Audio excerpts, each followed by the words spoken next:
Poland, September 1939. The German foe begins its ruthless march of conquest and sets the stage for World War II. Poland's 34 million inhabitants, crushed, scattered, and enslaved. Tens of thousands of square miles of territory shrink before the movement of lightning-armored columns. Poland and the world learn the meaning of a grim new word, blitzkrieg. Here is shown the initiation of that phase of modern warfare. These pictures of the preparation for attack and later the actual combat were all made by German frontline cameramen. Therefore, they stress Nazi superiority. Success is unimpeded as Hitler's divisions move against outnumbered Polish defenders. Later, on other world battlefronts, the Allies are to destroy the myth of the invincibility of the Nazi armies. But this is Hitler at the peak of his armed might, and the record of a nation overrun in just days is of military as well as historical importance.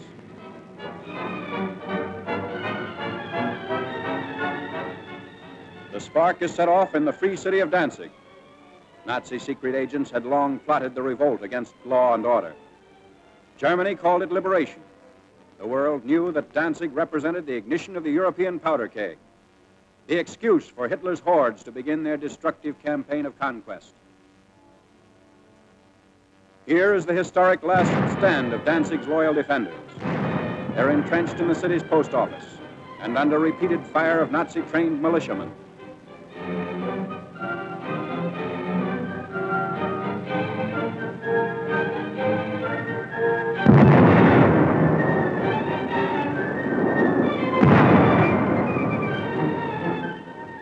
Taking cover behind an advancing tank, the attackers move in.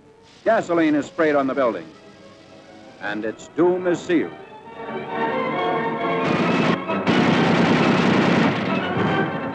On September 1st, Danzig is incorporated into the Reich, and all Europe is aflame. World War II is a reality. Nazi regulars move up. The Germans brazenly call it counterattack with pursuit. The civilized world knows it as the unleashing of unheard-of military might. With little to stand in their way, the Nazi divisions roar across the Polish countryside and reveal for the first time the machines and weapons that are to terrorize a freedom-loving people. Military observers see the Nazi lightning warfare as setting the style for modern battle. Only a well-devised counter-blitz can stem the flanking and pincer movements of the wily Germans. The motorcycles bring up machine gunners for the opening of the attack.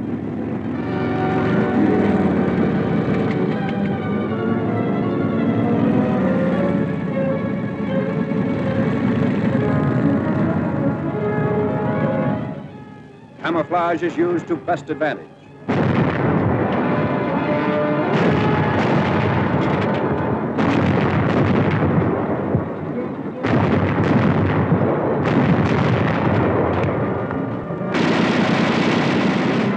Tanks speed the advance as a Polish town is about to fall.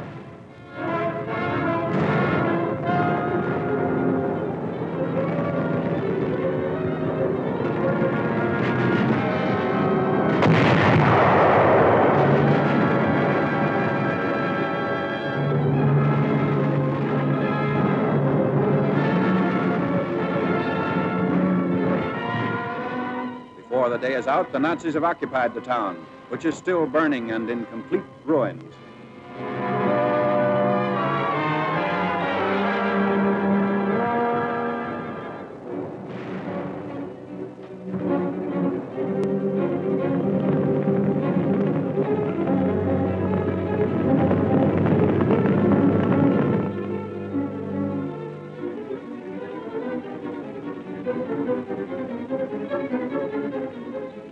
Wrecked equipment testifies to the Polish rout. There's no halt in the wrecked town. The military timetable calls for the rushing up of troops for more blitz attacks. The German strategy is to isolate Polish forces as quickly as possible. So the Nazi columns move according to prearranged schedule. 30 to 37 miles per day is the German claim.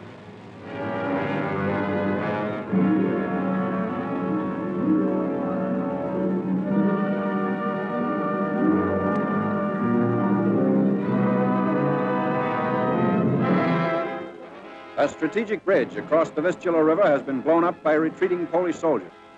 But in their haste, they were unable to ensure its complete destruction. The enemy will be delayed, but temporary repair is not impossible for skilled mechanics to accomplish in fast time.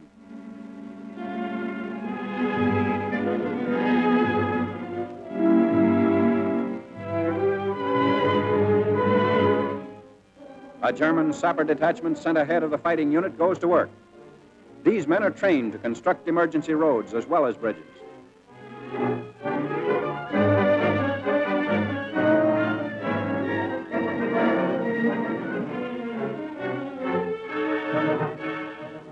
The hastily constructed span is quickly put to use by the advancing Nazis.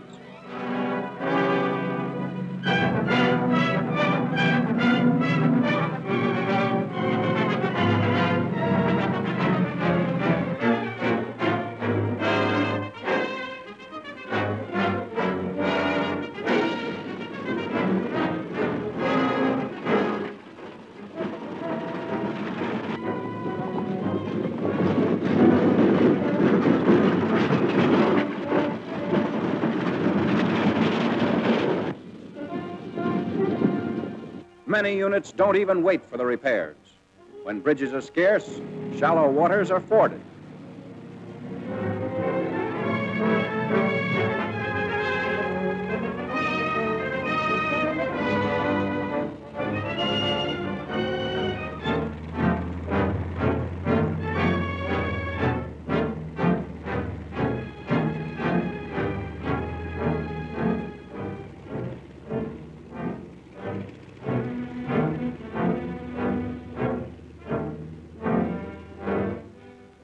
The blitz-minded German generals even defy fatigue. Long lines of tired troops are kept moving against the Poles. The operation is based on the principle that contact, once made, should never be lost. Naps are snatched on the move.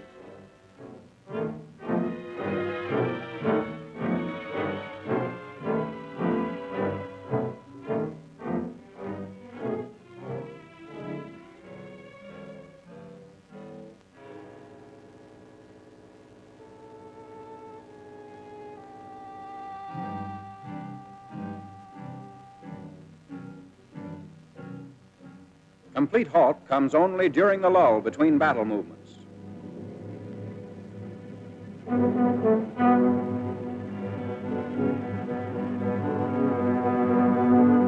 At all times, weapons are kept clean and ready for instant use. This enemy of ours has mastered every technique necessary to the maintenance of efficient fighting contingents.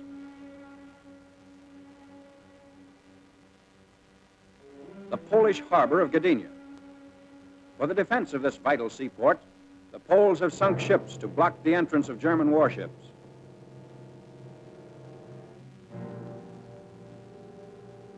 The Nazis direct their fire across the harbor. Military and naval forces are cooperating to bring about complete destruction of Polish defense installations.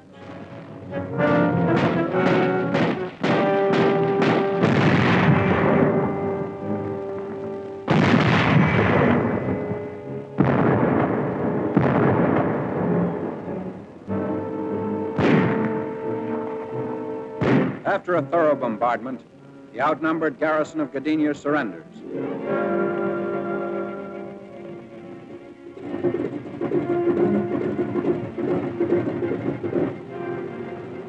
The Nazi air arm plays a major role in the wanton destruction of Polish territory. The method is now a familiar one. First reconnaissance planes go aloft to secure valuable photographic data. The aerial pictures will show the movement and position of Polish troops, and also the undefended sectors that will supply easy targets for Nazi bombs.